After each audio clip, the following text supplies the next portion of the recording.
Sebuah masa depan di mana manusia tidak lagi menua, tidak ada keriput, tidak ada sakit menahun, bahkan tidak ada kematian karena usia tua. Terdengar seperti fiksi ilmiah, tapi bagi Ray Kurzweil, pakar teknologi ternama dunia dan tokoh di balik banyak inovasi Google, keabadian bukan sekadar mimpi. Ia percaya manusia bisa mencapai keabadian dalam waktu 5 tahun ke depan. Apakah ini nyata atau hanya ilusi ilmuwan eksentrik?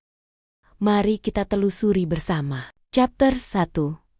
Siapa Ray Kurzweil? Ray Kurzweil bukan tokoh sembarangan. Ia adalah penemu, futuris, dan kepala insinyur di Google. Selama beberapa dekade, ia dikenal dengan prediksi-prediksi teknologinya yang mencengangkan dan banyak yang terbukti benar. Ia pernah meramalkan munculnya ponsel pintar, mobil listrik, bahkan kecerdasan buatan seperti yang kita gunakan sekarang. Prediksinya bukan didasarkan pada firasat, tapi pada pola pertumbuhan teknologi yang eksponensial. Dan kini, ia mengklaim tahun 2030, manusia bisa hidup selamanya. Tapi, teknologinya akan siap. Bahkan, sebelum itu. Chapter 2. Apa itu keabadian? Menurut Kurzweil, keabadian di sini bukan berarti manusia tidak bisa mati sama sekali, tapi lebih ke arah menghentikan penuaan dan memperbaiki kerusakan tubuh secara terus-menerus. Dalam istilah ilmiahnya, ini disebut longevity escape velocity, yakni titik di mana kemampuan memperbaiki tubuh kita lebih cepat daripada tubuh itu sendiri rusak oleh waktu. Dengan kata lain, umur kita bisa diperpanjang terus-menerus selamanya. Chapter 3. Nanobot AI.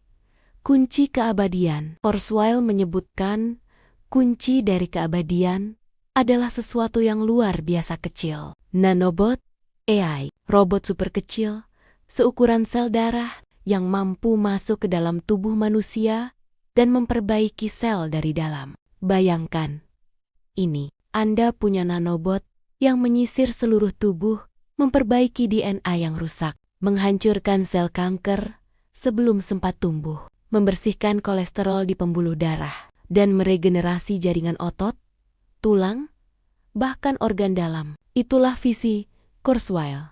Miliaran robot cerdas, mini yang hidup, berdampingan dalam tubuh kita. Namun, saat ini teknologi nanobot masih jauh dari itu. Yang sudah ada, antara lain, partikel nano untuk mengantar obat ke lokasi tepat, struktur nano untuk mempercepat penyembuhan luka, dan eksperimen awal di bidang terapi kanker menggunakan sistem nanomedicine. Nanobot AI yang mampu berpikir dan bertindak sendiri secara kompleks di dalam tubuh. Manusia masih dalam tahap riset awal. Chapter 4.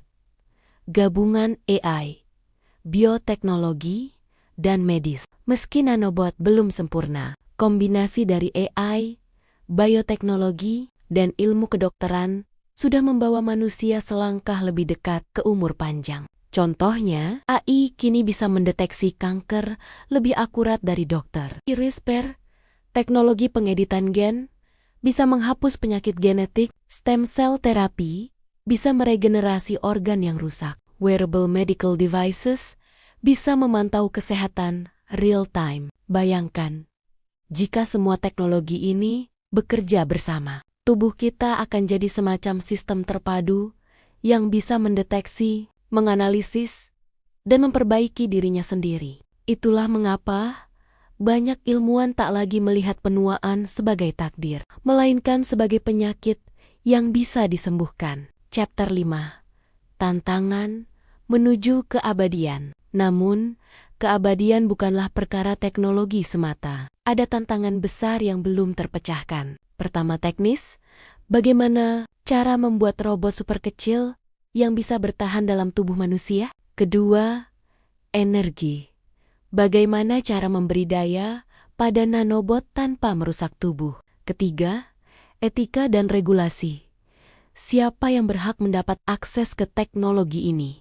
Apakah hanya orang kaya? Keempat, psikologis dan sosial.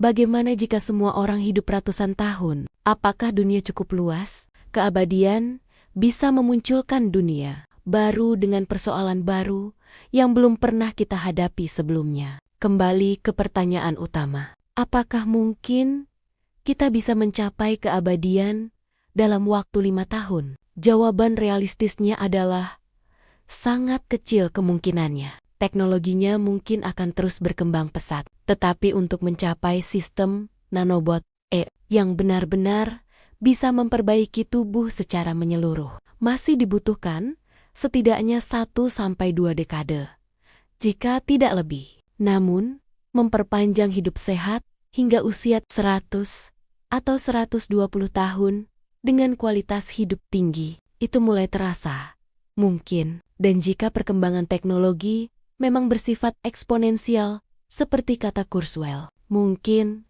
kelahiran generasi abadi sudah dimulai sekarang. Di masa depan, mungkin umur 90 tahun adalah usia muda. Mungkin tubuh kita bisa digantikan bagian demi bagian, diperbaiki seperti mesin. Mungkin ingatan kita bisa dicadangkan seperti data di awan. Namun, pertanyaannya bukan hanya bisa atau tidak bisa, tapi apakah kita siap menghadapi dunia tanpa kematian? Karena keabadian bukan hanya soal teknologi, tapi soal kemanusiaan. Saya kembalikan kepada Anda, penonton. Jika keabadian benar-benar mungkin, apakah Anda ingin hidup selamanya? Ray Kurzweil adalah salah satu tokoh paling terkenal di dunia teknologi dan futurisme. Ia sering dijuluki sebagai penemu jenius, visioner teknologi, dan nabi masa depan. Keahliannya mencakup banyak bidang,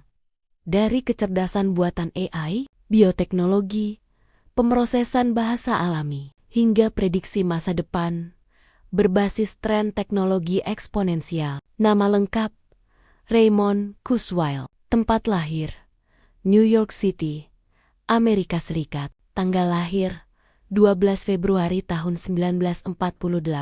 Kebangsaan: Amerika Serikat. Agama dan etnis: ia dilahirkan dalam keluarga Yahudi sekuler, namun tidak terlalu menonjolkan keyakinan agama dalam kehidupan publiknya. Fokusnya lebih ke ilmu pengetahuan dan teknologi, keahlian, dan bidang spesialisasi. Ray Kurzweil dikenal sebagai seorang polimath, yaitu orang yang ahli di berbagai bidang. Keahliannya meliputi: pertama, kecerdasan buatan AI. Ia adalah pionir dalam pengembangan sistem text-to-speech dan speech recognition, mendirikan perusahaan yang menciptakan sistem AI untuk mengenali tulisan tangan dan suara manusia, jauh sebelum Google atau Siri ada. Kedua, pemrosesan bahasa alami NLP, menciptakan sistem pembaca otomatis untuk tunanetra, menggabungkan OCR, Optical Character Recognition, TTS Text-to-Speech, dan teknologi AI, revolusioner pada masanya. Ketiga, prediksi teknologi. Kurzweil dikenal sebagai futuris terkemuka yang meramalkan perkembangan teknologi dengan sangat akurat. Berdasarkan analisis tren eksponensial, banyak prediksinya yang menjadi kenyataan, seperti internet nirkabel, komputer genggam pintar, smartphone, mobil listrik, dan otonom AI dalam kehidupan sehari-hari. Keempat, bioteknologi dan longevity, umur panjang. Ia aktif meneliti hubungan antara teknologi dan kesehatan manusia. Percaya bahwa gabungan AI tambah nanoteknologi tambah bioteknologi akan membuat manusia bisa hidup sangat panjang, bahkan abadi secara biologis. Penemuan dan karya penting. Kurzweil Reading Machine 1976, alat pertama yang bisa membaca teks cetak keras dan mengubahnya menjadi suara untuk orang tunanetra. Kurzweil K250 1984, keyboard digital pertama yang bisa meniru suara alat musik akustik. Buku terkenal. The Age of Intelligent Machines, 1990. The Singularity is Near 2005. How to Create a Mind, 2012. The Singularity is Nearer direncanakan rilis 2025. Terima kasih telah menonton. Apakah kamu siap menyambut masa depan abadi? Jangan lupa like, subscribe, dan kami tunggu komentar Anda.